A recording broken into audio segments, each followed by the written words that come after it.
Question.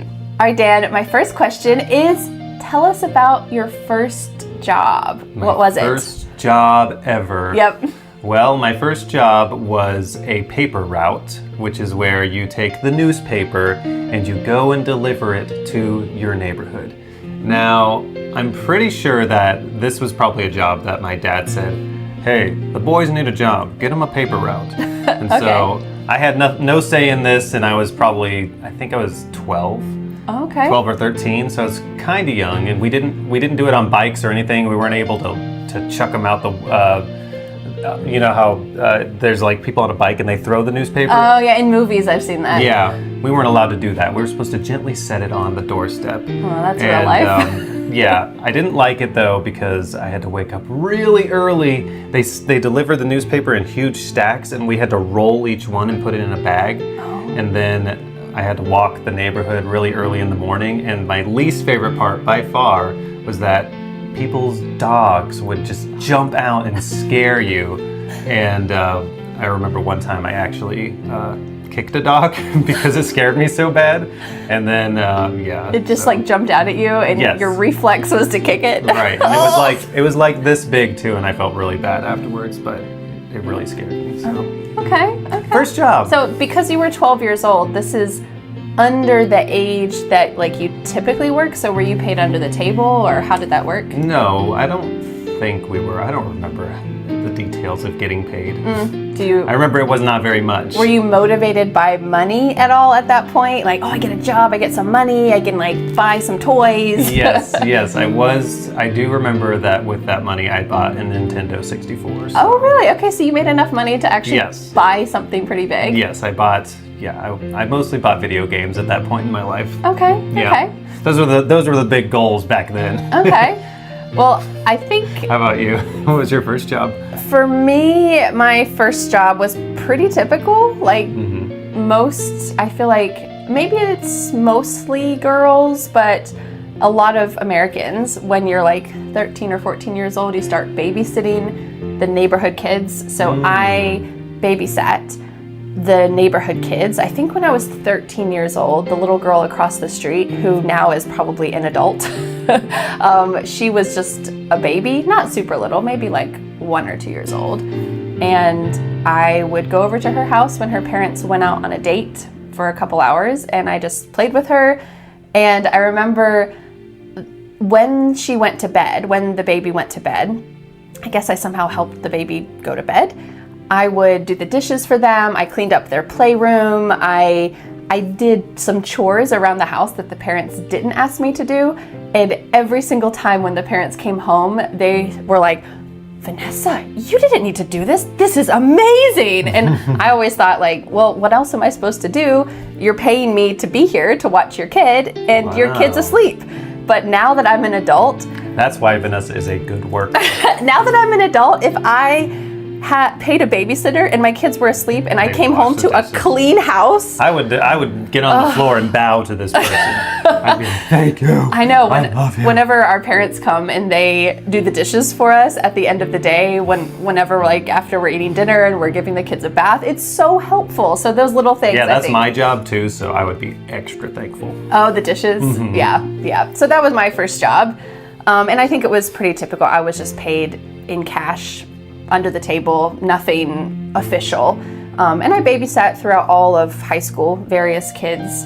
And to me, it always seemed like a pretty easy job. Like being a parent is not an easy job, but being a babysitter, you're playing with kids, you're just doing the fun stuff. Depending on how many kids. Yeah, and how nice It's harder they were. every kid, add to that equation. I feel like though parents, when they leave their small children with a babysitter, they really try to, at least the parents the families I watched, they would be like, all right, here's all the toys, we have a special snack, and it's like a special occasion. And Vanessa, the babysitter's coming. It's not like real life. Like when you're a parent, it's real life. And you're doing the hard stuff. But as a babysitter, it was like fun times, party times. Yeah, I babysat 4 a couple times. 4 kids? Oh, how'd that go? It was pretty crazy. Yeah. Yeah. How old were you when you did that? 16, 17. Okay. Yeah. Okay. I was a little bit older. Was it and like- it was family friend. Okay. Yeah. People that you knew. Yeah. All right, well, let's go on to our second question. Our second question is a little more of a modern question. I want to know, would you rather work from home or at a workplace? So the workplace could be like an office or in a coffee shop or like the location that the job is set at. What would you rather do? Well, that really, really depends on the workplace, right? Because a lot of my jobs that I've had, like I worked at a factory on an assembly line, I'd rather work from home. Than that, yeah. Maybe just like a standard office job. I kind of like the idea of like, I work one day at the office and I work the rest of the days at home. Like to get a little bit of that variety. But in general, I think I would choose a workplace, just so, because I like to be really active. So like my job now, I'm teaching children, elementary kids. So when I'm in a classroom, I gotta be like really moving on top of it and, basically on my A game. And at home, I don't get like that same energy. I just kind of fall into like maybe a rut is kind of a too dramatic of a word, but I can more easily get into a rut at home. So you feel more motivated when you're on the location. If Dan had a summer job one time in high school. Was it in high school? What job are you talking When you were working at Sony? That was college, yeah. Okay, a summer job where you just that was the factory. Tapped a TV for 10 hours a day to check it. Or move it. There was some variety. Sometimes we got to pick up the TV and put it on the table. Yes, that was a job. 10 hours. Every day. Yeah, that's a job that really makes you grateful for the other jobs that you have in life. Yeah. But this type of job you'd rather not do, but also if that's your comparison point, you would rather work at home. But in general, working in the workplace is better for you. Yes, for me it's better. And I mean, in our scenario, we worked together from home for a while. And because both of us were working at home, it really turned into like our entire life is just in this house. Yeah, so especially because we had it gets kind of old. Young kids and we're working from home. It was really hard to have a community and get out, because to get out with small children is already tricky and you're working. So I think you working at the school now just adds another wonderful layer to our family, where we have a community, you have coworkers, there's like more, it's also a nice community. It's a nice workplace. Yes. Some workplaces are not nice. That makes a big difference. For sure. I think for me, how about you? Yes. Because I work for myself, I have my own business teaching you English, Speak English with Vanessa, I'm going to answer neither. So I don't want to work at home, and I also don't want to work in a workplace. This is my ideal scenario. Are you ready? She wants to be totally independent. She wants to work in space. I want to work in a castle overlooking a kingdom. No, I want to, and I can probably do this in another couple years, work for my business, great, but not at home. Last year when I was pregnant with my baby, I worked at a co-working space, and these exist all around the world. Maybe you've heard of them, maybe you haven't, but it's like a really fun office. So like they try to make it cool because they want you to go there, and everyone is working just on their laptops for their own jobs. Freelancers, or maybe they're working for people like you. Various companies, or maybe they run a company. And there's events, there's food trucks, there's like things going on. It's like the fun place to be. And this is, I think, my ideal, where I'm working at the job that I want to work at, being your English teacher, and also in a location where I'm around other people. Working from home is so convenient with small children. My baby's napping in the other room right now. I can nurse her, I can help my kids, I can do those types of things. But when they're a little bit older, I'm out. I want to go and be out in a co-working space, and this type of environment I think is really healthy for me. If you couldn't tell, she is a people person. I like to be around other people, but I know some people can work, for example, like in a coffee shop or this busy environment. I cannot. If it's an absolute necessity, like a requirement. Public place. We have, no internet at home and I have to get something done. Yes, I can go to a coffee shop and get some work done, but that is not my ideal environment. I'm not productive in that environment either. Yeah, some people are. Some people thrive with the chaos and lots of stuff going on, but that's not my jam. All right, so now, are you ready for a quiz? Oh, we're to the quiz? The next section is a quiz. Yes. All right, these are some office acronyms. And an acronym, for example, is like BRB, be right back. So you might write this in a text message, you might write this in an email. These are specifically things that you would write in an email in the office. Are you ready? I already think I'm not going to be very good at this. Let's see. The first one is WFH. I'll give you a sample sentence. Okay. This is a Work from home. Yeah! This is a WFH position. Or I'm looking for a WFH position. So this is work from home, which is increasingly more common since the pandemic. Yes, work from home, you got it. All right, the next one. You might see this at the bottom of an email. OOO. This is the letter, not the number. Ooh. OOO? If you saw OOO. Orange, ostriches, orangutans. Yes, you got it. No, this is out of office. Oh. So when someone is going to be gone during usual business days, let's say you have a vacation Monday through Wednesday, in your email system, you might write like a automated message that goes out to everyone. That's your OOO, your out of office message that says, I'm sitting on a beach right now. Haha, you're at the office. Yeah. I'll see you on Thursday. Something like this. For our school, in our chat, there's the little red dot in the corner that says they're out or not available. So okay, same idea. We use Google Workplace, so you might be familiar too. Yeah. So OOO is like a common. There's some really funny out of office messages I've seen out there. Anyway, you can look those up another time. All right, the last one is... Only 3? There's only 3. The last quiz is EOD. EOD? EOD.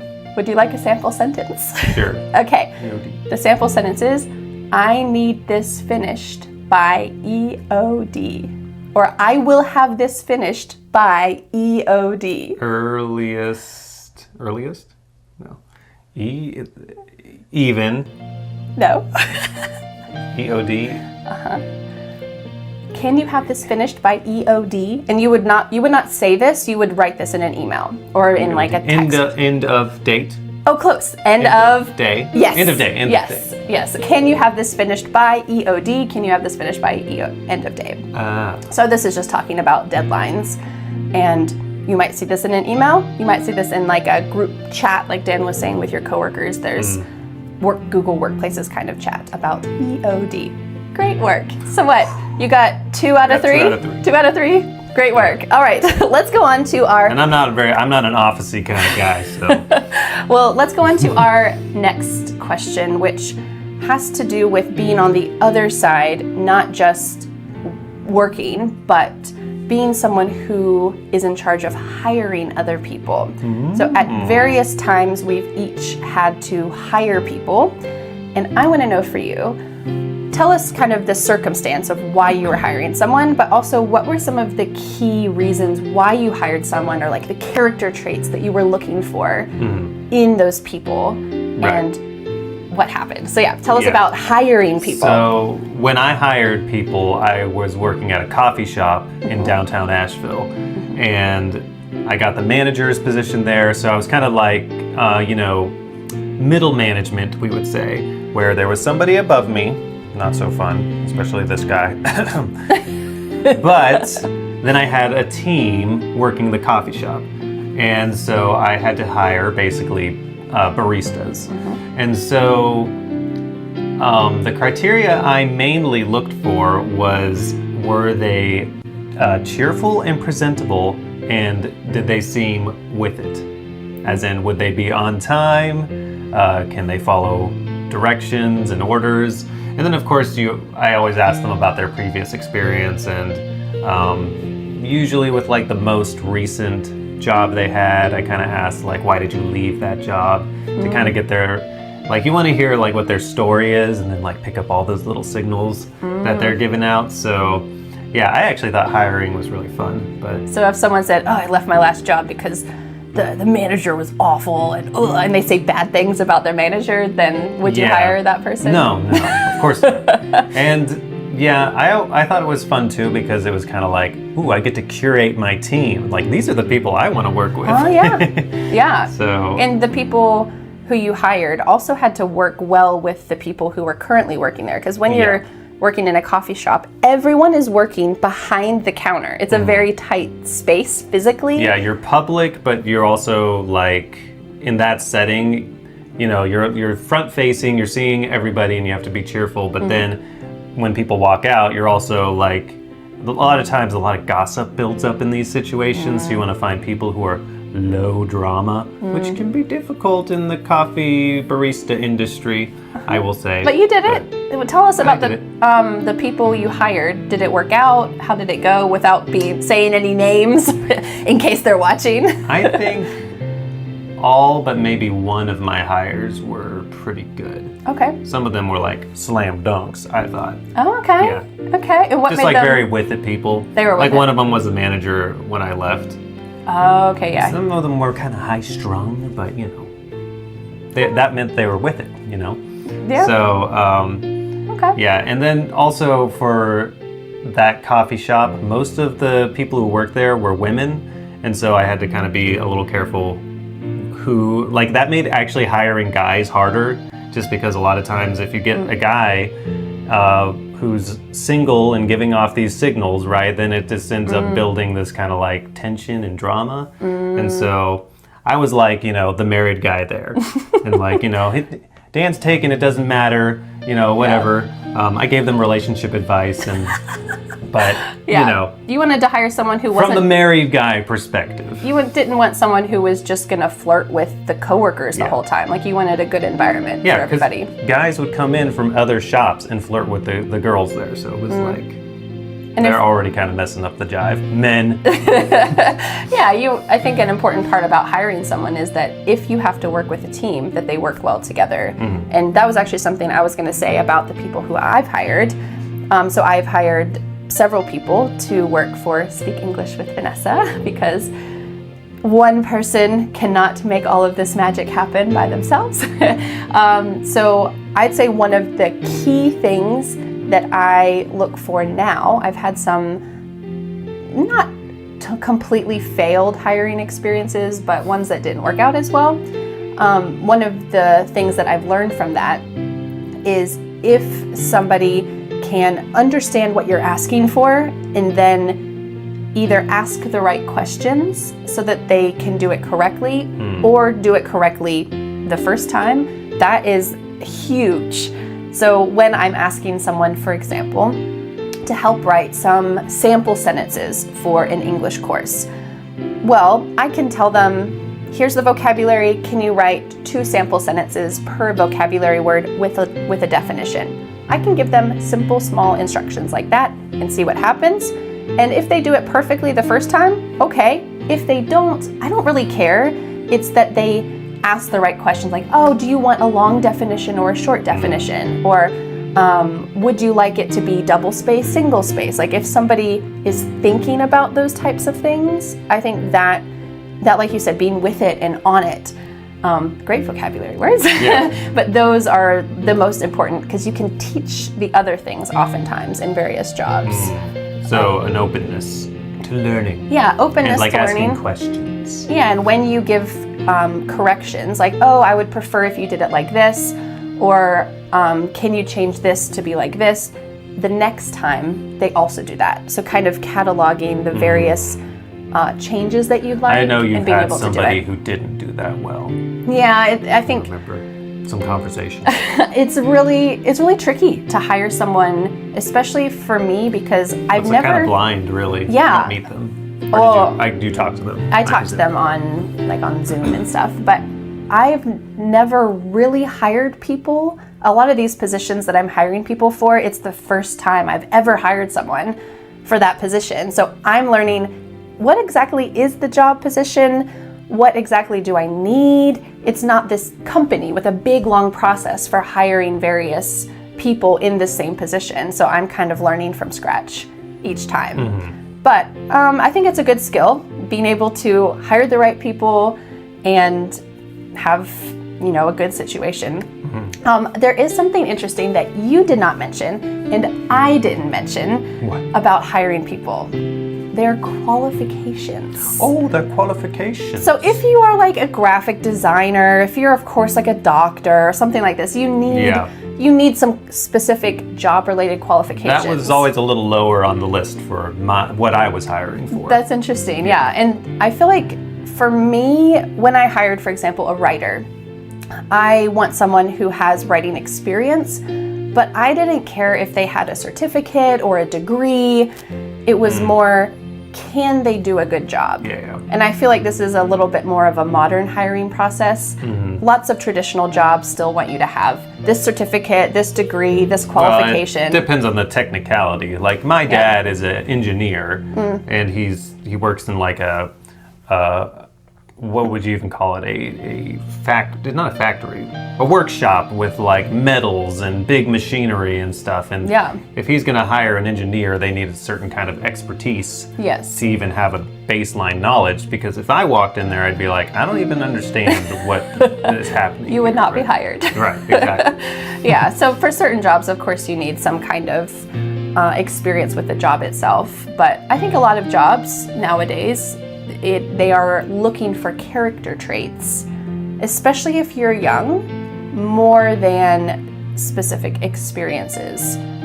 But there are so many jobs out there. There's many different things. Totally depends on the field. Yeah. All right. Are you ready for our final question of the day? Sure. All right. I wrote it out here. Our final question is one that many students have asked, maybe hundreds of thousands, maybe bajillions of times. Oftentimes this question is asked to me, but I think it can relate to both of us. How can you have a work-life balance with so much going on in your life? So we both work. We have 3 children. We have 2 cats and 9 chickens and a house and a big garden and yes, all of this. Boy, that garden. I'm just saying, right now it's pretty busy. It does take a while. So how can you personally have a work-life balance?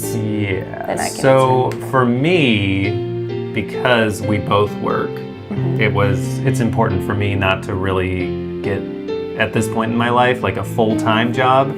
So I have pretty much the perfect situation for me because it's like, it's professional, but it's not strict in its hours.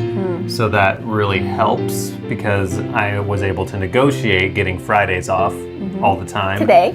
Yes. And it's a non-traditional school, so they already kind of do something different on Friday anyway. So just their flexibility for scheduling was really perfect for our situation. So while it's not as great for making money, it's good for work-life balance. So there's always, costs and benefits, right? So I'm not making as much money, but I get to spend more time with my family. And you get the same vacations as our children because you have the same schedule and all of that. So you're able to you take the kids to school and manage their school life, which, as parents know, managing your children's school life is a big deal. That's something that I kind of take for granted because, I take Theo to school with me.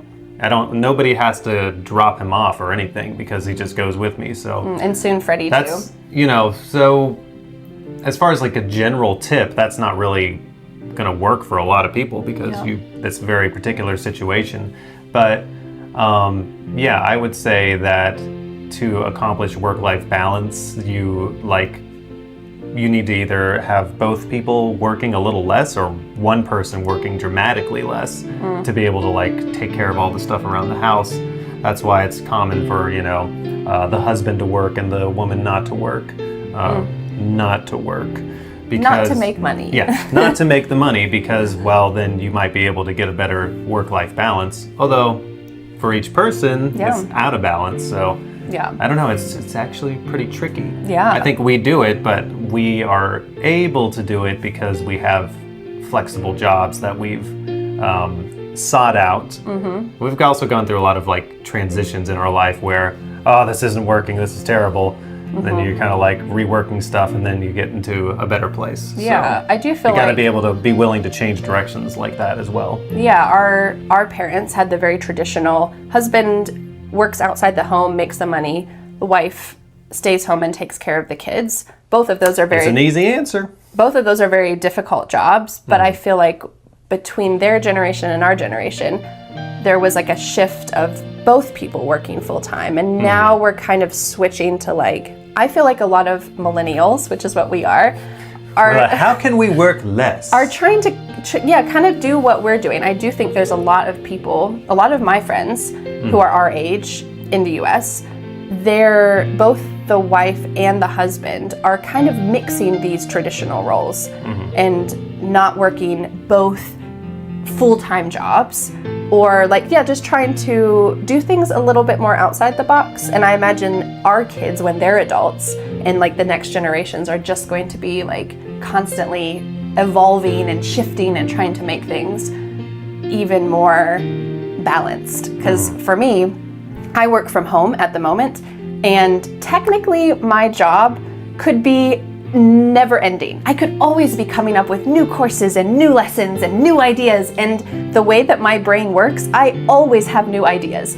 I swear every single time that I take a walk or I'm alone with my thoughts, I have a million ideas. Dan's favorite thing is when I come to him and say, "Hey, hon, I had an idea." His eyes go, "Oh."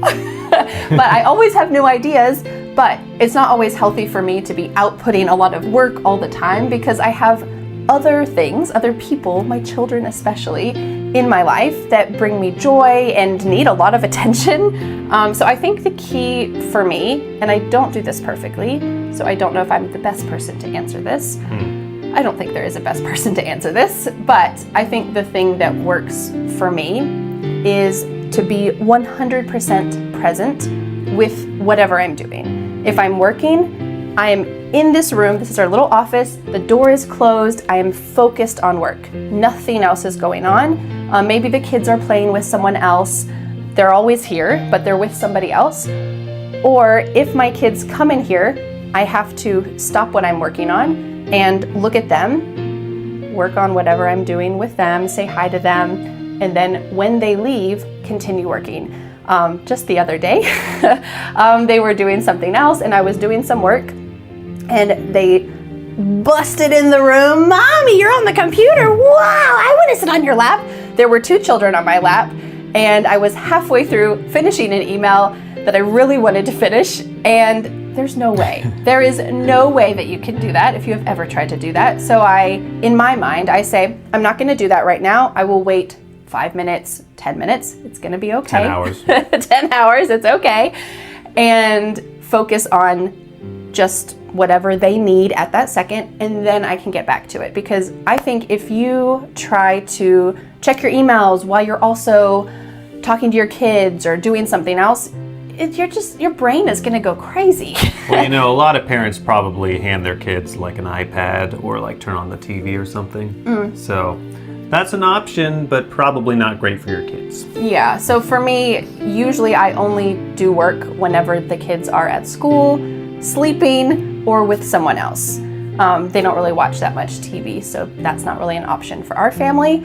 But trying to focus 100%, and that's also something I recommend with English, is when you are really studying English. If you're listening to a song in English, if you're listening to a podcast in English, that's like fun stuff, right? That's great, you're immersing yourself. But if you are studying vocabulary, you're writing out those sentences, you are practicing your pronunciation, focus on that. Try to focus 100% of your attention, and you'll do your best at it, and you'll actually improve.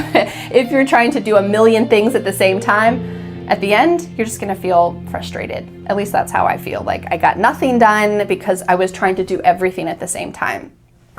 So I'm constantly trying to simplify my life because there's lots going on. So anyway, that's the roundabout answer for this very tricky question. In other words, you just gotta figure it out somehow. Yeah. It's not a one-size-fit-all answer. Absolutely, not a one-size-fit-all.